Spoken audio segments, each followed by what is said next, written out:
Assalamualaikum everyone and hello. So today I would like to explain to you about the tutorial, and we can discuss later after you have maybe if you still have question regarding or if you still have concern regarding this tutorial. Okay, so this one will be step by step on the tutorials and also some examples and exercises in the slide. Okay, so I think I want to begin with tutorial 6A and also tutorial 6B. Okay, if you look into your tutorial 6A, okay, so first focus on tutorial 6A. Okay, actually 6A and 6B is the same question. The only difference is that the approach on how you can solve tutorial 6A and how you can solve tutorial 6B. Actually, the question is the same, but then for 6A, you need to use normal LMTD method. Okay. Meanwhile, for tutorial 6B, you need to use NTU method. Okay. If I can explain to you why NTU method is sometimes more useful, it is because for NTU method, you need the inlet temperature, either for hot stream or also for cold stream. If you have, because sometimes the outlet temperature are not given. If outlet temperature are not given, so it is difficult to use LMTD method, right? So therefore, NTU method is more appropriate, okay, for to solve that kind of problem. Okay, so for this question, you can choose either LMTD or NTU because at least one of the outlet temperature is given. For this case, the outlet temperature is given for water flows. So if you look carefully, I think you can already know the answer. Which one is the hot stream and which one is the cold stream. So water flows into, and meanwhile you also have steam that flows in the shell. Okay, so these are the flow rate 1.2 for water flow rate, and for steam, and this is the flow rate for steam, 2 kg per second. Okay, so in this case, I think you already know that water is the cooling fluid, meanwhile the steam is the heating fluid because um, it entered the shell at high temperature, and because water here is to be heated, that means it is a cooling stream. Okay, and the temperature for cooling stream is given. This is TC in and 80 degrees is TC out. So you have the temperature. So if you have this kind of situation, you can choose to do or to solve the problem using LMTD. If both outlet temperature are not given, then you have no choice. You have to use NTU method. So this is the first thing that you need to remember. The second thing that you need to remember is it depends on the question. If the question specifically said that you use NTU method, that means if you use LMTD method, even though you have the correct answer, but then no marks will be given because you don't follow the instruction. Okay, actually this is the summary for tutorial 6A, because for tutorial 6A you have multiple steps, right? You have multiple steps. So the one that I show you here is actually you need to determine the length. Okay, determine the length for this heat exchanger. So in this case, this is 1-to-1 heat exchanger or double pipe heat exchanger. And so sometimes if you see here, if you look from the question, is it given, is there any information about whether the heat exchanger is counter flow or parallel flow? If no information is given, okay, you are safe to assume that the heat exchanger is counter flow. Okay, I repeat. Okay, so if, okay, if, sorry,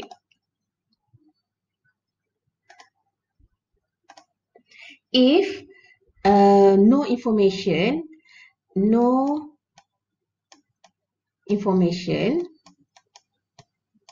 okay, whether the heat exchanger is counter flow or parallel, so what you need to do is you assume it is counter flow. Okay, like this question here, right? So no information is given, so what you need to do is you assume that it is counter flow. Okay, now if tutorial 6a, the summary of tutorial 6a is actually you need to find the length. Okay, you need to find the length required for double flow, which is 1-to-1 heat exchanger, or 2 and 8 shell and tube heat exchanger. Okay, so let's have a look into this question. Okay, sometimes, not sometimes, I think most of you have asked me whether we need to multiply with 8 for the 2 and 8 heat exchanger, because here you have the first one is counter flow. Okay, so you don't need to multiply with anything because it is 1-to-1. But how about 2 shell passes and 8 tube passes? Do we need to multiply with 8? Okay, so we will have a look in the next slide. Okay. Okay, before that, I will also to remind you, okay, because it is very important for you to understand that the number of tubes here is not the same as number of tube passes. Okay, so for 2 shell passes and 8 tube passes, here it does not mean that this heat exchanger has 8 tubes. Okay, but it only has 8 tube passes. Okay, so that means it has 4 turns in this case. Okay, 4 U-turns. Okay, so it is not the same as number of tubes. Okay, please be reminded, this is very, very important. Number of tubes is not the same as number of tube passes. Okay, now this is what I mean. Okay, so you see that these are two layouts of the heat exchanger, and the first one is the layout for counter flow double pipe heat exchanger, and this is thin wall. Okay, thin wall, so you don't see any inside and outside diameter here, because inside and outside diameter is the same because it is thin wall, right? Then here is 2 shell passes. Okay, here is 1 shell pass and here is another shell pass, and 8 tube passes. So 8 tube passes means you have 4 U-turn. 1, 2, 3, 4. Okay, 4 U-turns. So 4 U-turns make 4 U-turns make 8 tube passes for this kind of heat exchanger. Okay, so since it is counter flow for both type, okay, you see that the hot fluid coming in from this way, and this is the inlet for cold fluid. Okay, and same here, you see that it is counter flow here because heating fluid coming from bottom, but the cold fluid is exiting at the bottom. So these are counter flow direction. Okay, next. Okay, from this, because you want to use LMTD method, right? You want to use LMTD method. So you know that you can calculate Q from MC, CPC, TCO minus TCN. Okay, so because you have this information, you have this information, and you have also this information, right? So okay, then you can get the value of Q. Okay, the value of Q. Now you have the value of Q. So this is Q for cooling fluid. Okay, so we can assume that there is no heat loss. That means Q of cooling fluid is the same as Q of heating fluid. Okay, right. So then you can use the same method. You can use the same method to find the outlet temperature of heating fluid. Okay, then when you calculate this, I think most of you get 125, right? For the heating fluid outlet temperature. Then you have all the information on the temperature here. You can plot the temperature profile. So the temperature profile, since it is counter flow, that means if this is the inlet for heating fluid, the next temperature here is the outlet of the cooling fluid. It cannot be inlet of the cooling fluid. If here is inlet of cooling fluid, that means you have parallel flow. Since this is counter flow, this is must not be the same. That means if this is inlet, the other one should be outlet. Same here. If this is outlet, then the other one should be inlet. Then you can calculate the log mean temperature difference. Okay, so you take here delta T1. Delta T1 is 160 minus 80, right? Then you get 80 as the delta T1, and delta TH out, TH out, not delta. TH out is actually 125. You get from the previous step. So this one you can minus the inlet of cooling fluid, which is 20. And then delta TU will give you 105, right? So since delta T log mean is delta T2 minus delta T1 divided by ln delta T2 over delta T1. So you will get your answer as 91.93. Okay, that should be easy, right? For all of you. If you find my video is quite fast, you can stop and you can pause and you can play again, or you can reverse if you like. Okay, but I like my own rhythm because there are so many things that I want to cover, so I like it to be quite fast. But yes, because since this is just electronic version, you can pause me anytime. Now, I just want to ask you, delta T log means for a one-to-one heat exchanger give you the answer 91.93. What about 2 shell passes and 8 tube passes? Okay, of course, the delta T log mean is the same, 91.93. But you need to do the correction. Okay, in order to do the correction means the F value here, right? What is the F value here? So you want to refer figure 4.9 4B. Okay, you have two figures over there, 4A and 4B.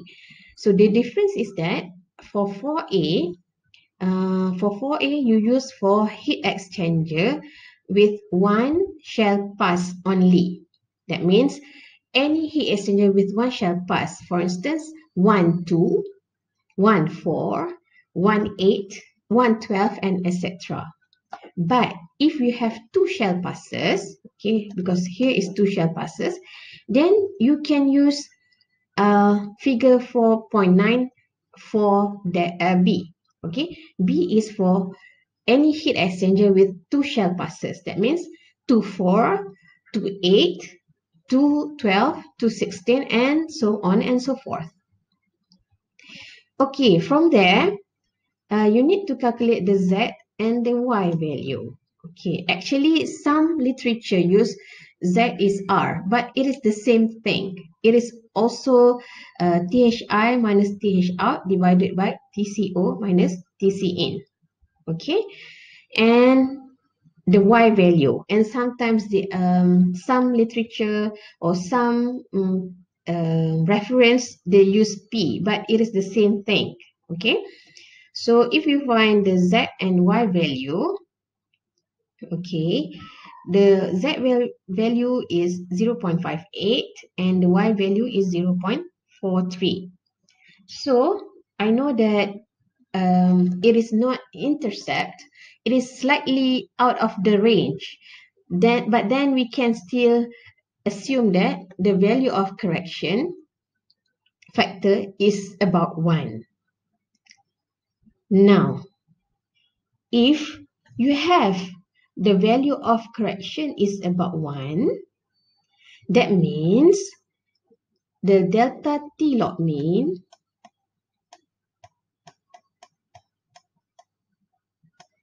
is equals to F, sorry, maybe I should, sorry, okay, maybe I change some color, I use blue here. So now, okay, delta T mean is the one that you need because Q is U multiply with A and multiply with delta T mean. So delta mean is what you need, right?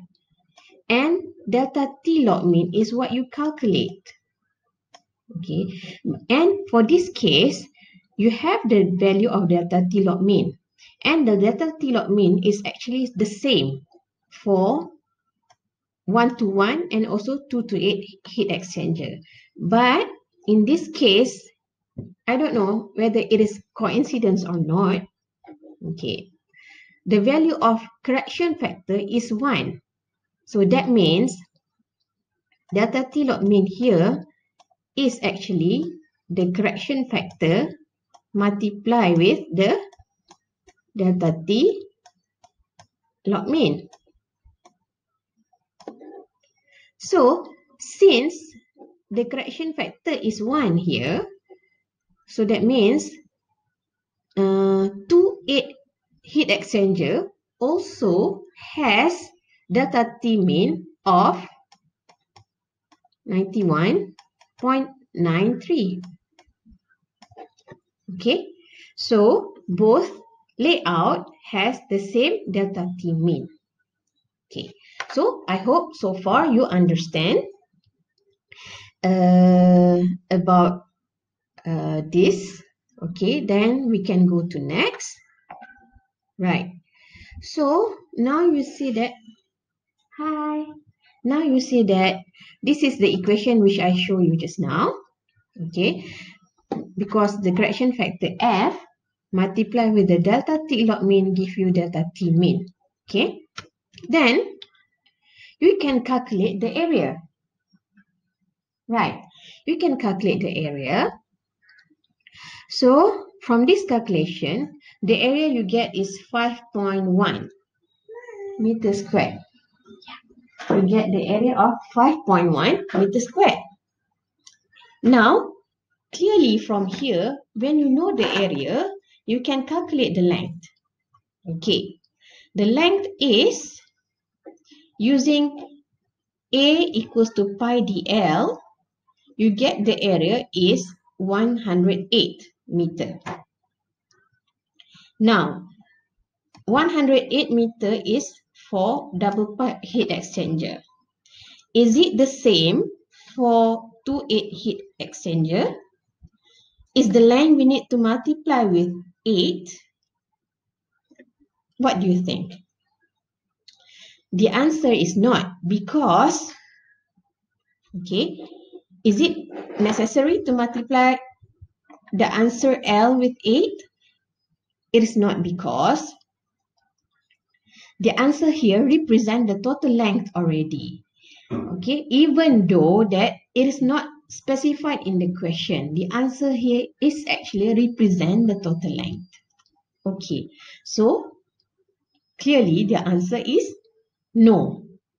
You don't need to multiply the answer with, you don't need to answer the, you don't need to multiply the answer with 8. Okay? Okay. Now, we go to tutorial 6B, okay, using NTU method. Okay, so for NTU method, first you need to find CH and CC. Okay, CH is mass flow rate of heating fluid multiplied with its heat capacity. Okay, this gives you the answer in joule per second degree Celsius, or sometimes you can write this as watt per Kelvin. It is the same thing. Okay, so here, since CH is bigger than CC, you can already know that CC is C main. Okay, then you can also calculate Q max. To calculate Q max, this is the equation that you need to be used. So C min is 5016 here, right? And you just insert the inlet temperature for heating fluid, which is 160, and the inlet temperature of the cooling fluid, which is 20. Then you get Q max is 700,000 watt. What is next? So the next is to calculate the actual Q. Okay, the actual Q is actually the same from tutorial 6A. Okay, it is 300,960 watt. Then from here, you know that the effectiveness is the ratio between the actual Q and the maximum Q. So this gives you the value of 0.43. Okay, this ratio gives you the effectiveness of 0.43, and the ratio between C min and C max gives you the ratio about 0.58. So what is the next step? Okay, the next step is, so you have the value of effectiveness, you have the value of C min over C max, then you can find NTU. Yeah. Nak susu kejap eh. So for NTU, you can use graph, but which graph you need to use? Okay, because this is 2 shell passes and 8 tube passes, shell and heat exchanger, you cannot use one-to-one graph for one-to-one. So you need to use the graph for 2 shell passes and 8 tube passes. So which one is it? So this is the one. Okay, this is the one. Actually, this one is not given in the textbook, but this is the one from the lecture slide. Okay, so this is for shell and tube, 2 shell passes and any multiple 4 tube passes. That means 2-4, 2-8, 2-12, and etc. Okay, so that means here you have effectiveness of 0.3, about here, 0.43, right? And C min over C max is 0.58. Which one? Is it this the one? So I like to draw. My drawing is not so good. You should draw the smooth one. So it should, somewhere here.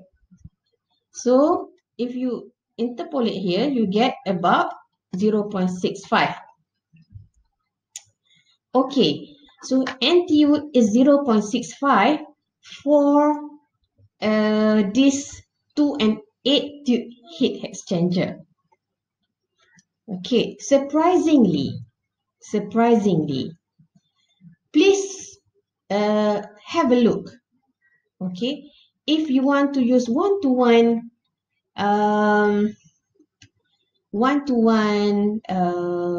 graph, okay, it is in figure 4.9-7a.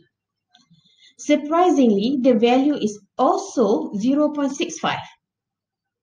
Okay, so this means that the area that we are going to get using this equation, NTU equals to UA over C min, because NTU is known, U is known, C min is known, only area is known. So using this value, that means the area is going to be the same, okay, as well as the length.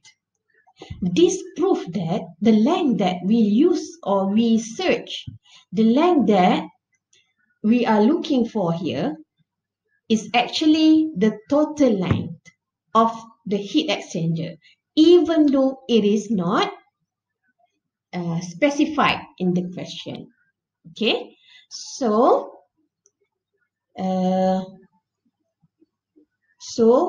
again the question is it necessary to multiply with 8 for the 2 8 heat exchanger for this specific question? It is not, because the answer here represents the total length, even though it is not specified in the question. Okay, so this is the way that you can check your answer with the using NTU or using LMTD, right? So the answer is no, you don't need to multiply. Okay, now please have a look into this example. Okay, this example 1. Okay, please have a look in this example 1. So for this example, actually I don't ask you to do this, but let's analyze this example together. Okay, so it is shell and tube heat exchanger, and it is having 2-4 layout. Okay, and the cooling fluid is glycerin, because the temperature is increasing from 20 to 50, and hot water here is the heating fluid. So it is thin wall. So remember, thin wall meaning that the outside temperature and outside diameter and also inside diameter is the same. Okay, and the heating fluid inlet is at the 80 degrees C, and the outlet is at 40 degrees C. Okay, here it is specifically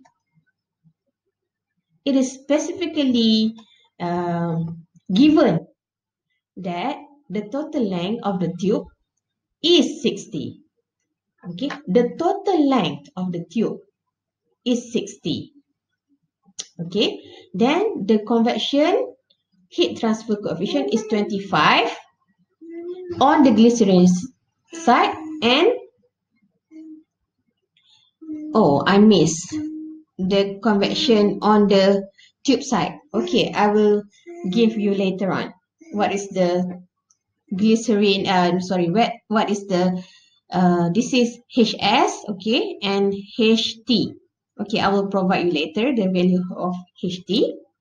And here you need to determine the rate of heat transfer before any fouling and after fouling occur. And the factor for fouling is given here as 0.0006 watt per meter square Kelvin. And this fouling occur only on the outer surface of the tubes. Okay, now let's not focus with the B. Okay, let's focus with the A first. Okay, in this question, is it necessary to multiply 4 for 2 for heat exchanger? Yes. What do you think?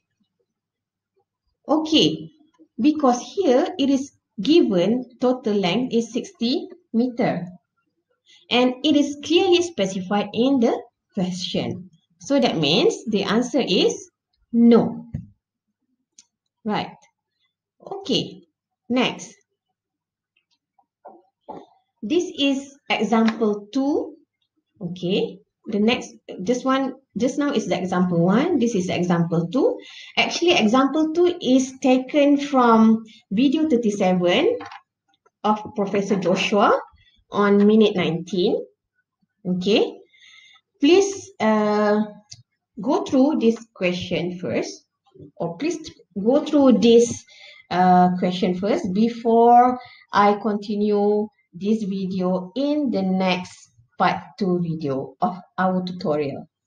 Okay, and please think about whether it is necessary to multiply with 8 for this 1 to 8 heat exchanger.